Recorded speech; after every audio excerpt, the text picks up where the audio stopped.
Hi everyone, my name is Brianna, and this is my reflection to group grief counseling.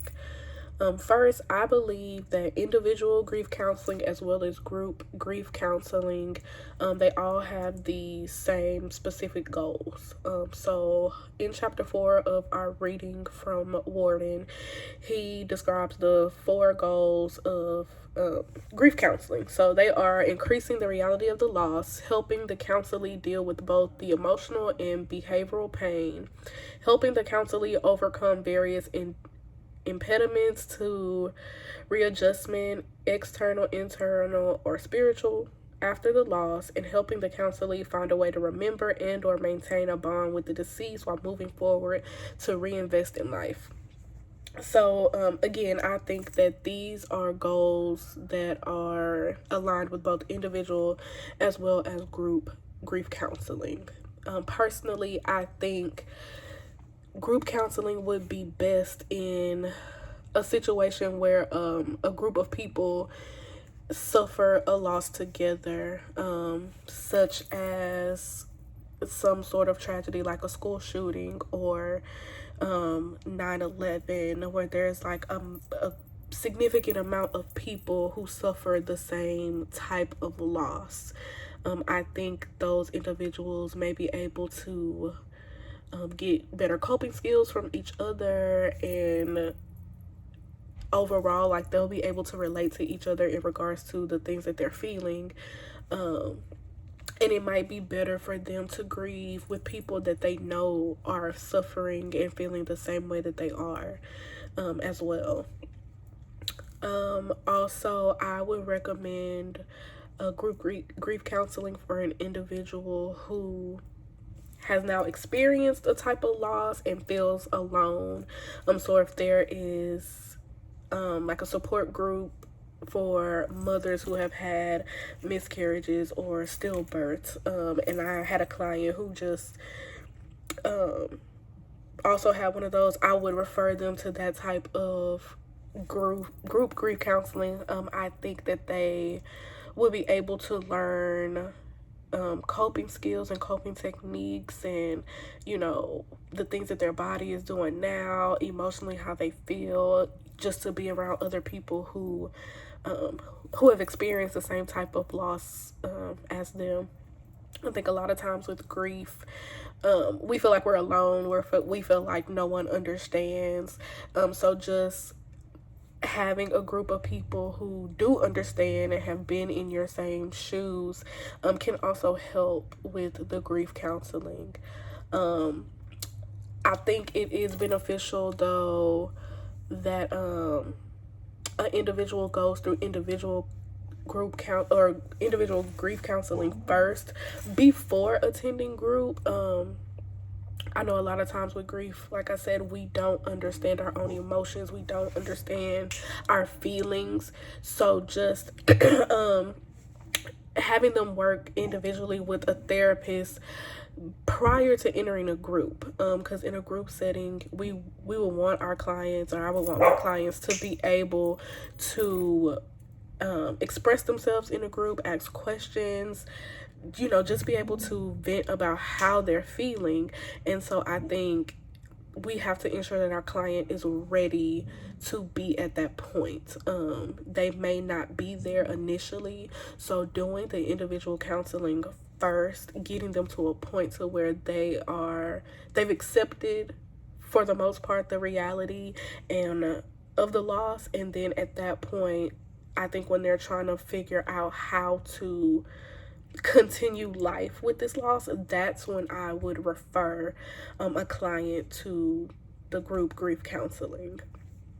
I think that both are helpful for clients. I don't think group may be for every client, but I do think that individual and group could be helpful. I know that we do have those clients who are just better in individual settings.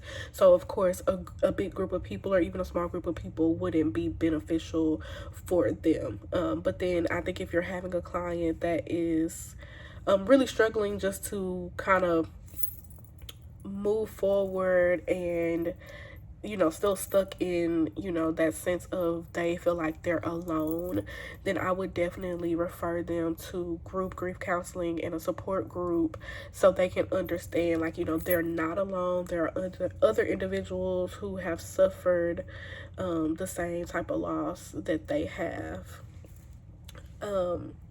I believe support groups are also very, very important in regards to grief counseling, whether it's individual or group wise. I think support groups, in my opinion, are kind of like the backbone in regards to the counseling, because the counseling is great to be able to express yourself and talk to your therapist about what's going on, but that support group, like I said, is there for you to sit with other individuals who have been in your shoes, who have grieved the way you have, who have experienced the loss that you have.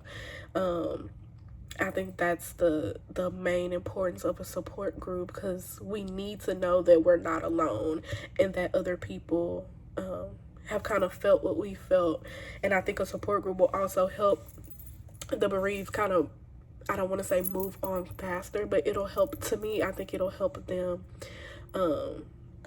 understand the loss a little better, and they can gain ways on kind of how to put the pieces back together in their life. In regards to the group counseling, I think all of Worden's principles that were described in chapter 4, I think all of those could be achieved in a group setting as well as individual. For instance, I think that principle 4 and 5 specifically would really take place in, or not really take place, but they would be helpful in a group setting. So principle 4 is help find the meaning of the loss.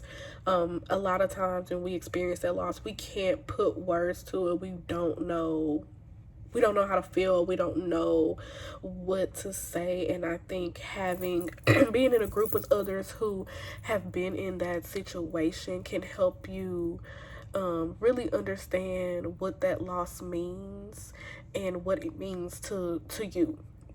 And then also principle 5 is help find ways to remember the deceased. Again, when we are suffering with a loss, we don't really know. Personally, I know when I dealt with a loss, I didn't know how to remember my grandmother. Aside from, the stories and the memories that I have of her, I still didn't know how else to honor her. So I think being in a group with other individuals, clients can learn how other people remembered their loved ones, and they can get some ideas or thoughts about how they could remember their loved one as well. Also, principle 7, I think, would be achieved very well in group counseling, which is interpret normal behavior. I know when grieving, things that usually are irrational in a normal sense are now kind of your normal. Personally, for me, I was angry a lot, sad a lot, which is not typically my demeanor, but in that grieving process, it was normal. And so sometimes you may feel abnormal because people don't understand why you haven't gotten back to your normal self. So I think being in a group setting, having other people letting you know, like, it's okay, there is no timeline for when you need to go back to normal, I think that would be beneficial in a group. Also, for a group setting, just also helping the client, helping them remember their loved one as well.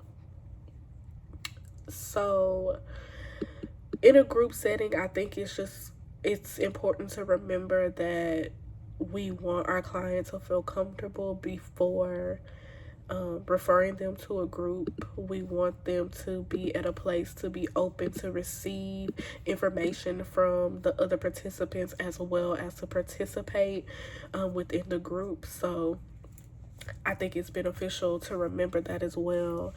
I don't see any cons in regards to group versus individual. I think that group counseling is not for every client, but I would not necessarily say that that's a con.